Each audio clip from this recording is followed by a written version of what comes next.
there's this beautiful poem. It's in the book of Isaiah. The city of Jerusalem has just been destroyed by Babylon, a great kingdom in the north.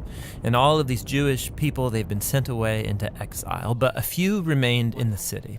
And they're left wondering, what just happened? Has our God abandoned us? Right, because Jerusalem was supposed to be the city where God would reign over the world to bring peace and blessing to everyone. Now, Isaiah had been saying that Jerusalem's destruction was a mess of Israel's own making. They had turned away from their God, become corrupt, and so their city and their temple were destroyed. Yeah, everything seems lost. But the poem goes on. There's a watchman on the city walls. And far out on the hills, we see a messenger, and he's running towards the city. He's running and he's shouting, "Good news!"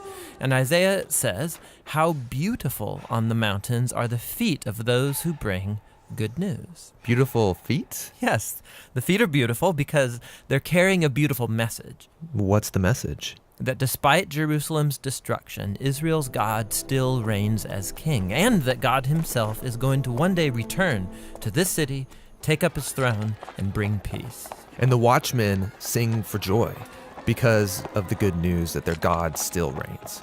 Now, in the New Testament, we find this same phrase, the good news.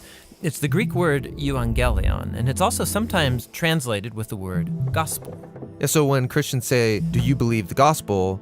they mean, do you believe the news? But not just any news. In the Bible, this phrase is always about the announcement of the reign of a new king.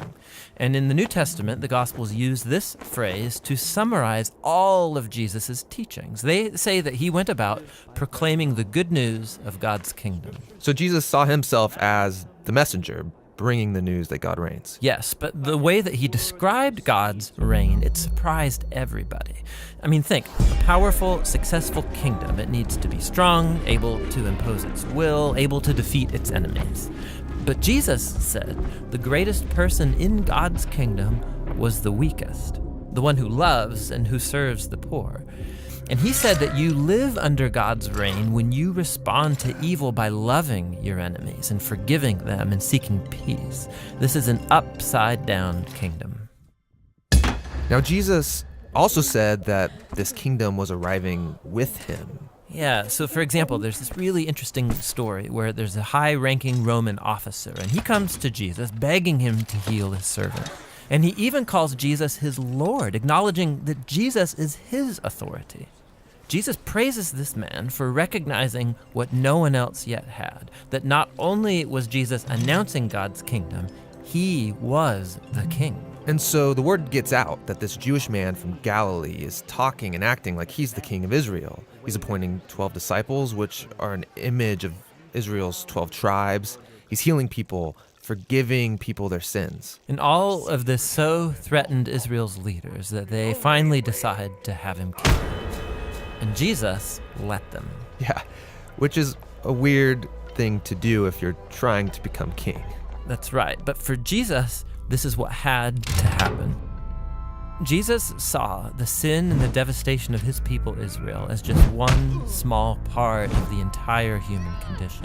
How all humanity has rebelled against God, resulting in the tragedy and devastation of our whole world. And so how is God going to bring his reign over such a world?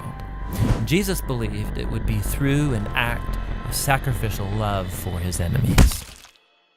This is why in the Gospels, Jesus' crucifixion is depicted as his enthronement as the King of the Jews. Yeah, he receives a crown. He also receives a robe. He's exalted up, not onto a throne, but onto the cross. How beautiful are the feet that bring good news. And the good news now is that Jesus has defeated death and that he reigns as king, that he's dealt with our sin and corruption himself and that he's conquered it with his life and with his love. And then Jesus sends his followers to go out and keep announcing this good news of the upside-down kingdom. And to invite everyone to give their allegiance to him, the king who defeated death with his love. Thanks for watching this channel. We do this because we believe the Bible is one unified narrative that leads to Jesus and has profound wisdom for the modern world. So we're making different video series, some that walk people through the design and message of books of the Bible or whole sections of the Bible. Yeah, we also do a series that take one biblical theme and trace that through the whole narrative arc of the Bible, kind of like the one you just watched. And we have a lot more series coming up that we have planned.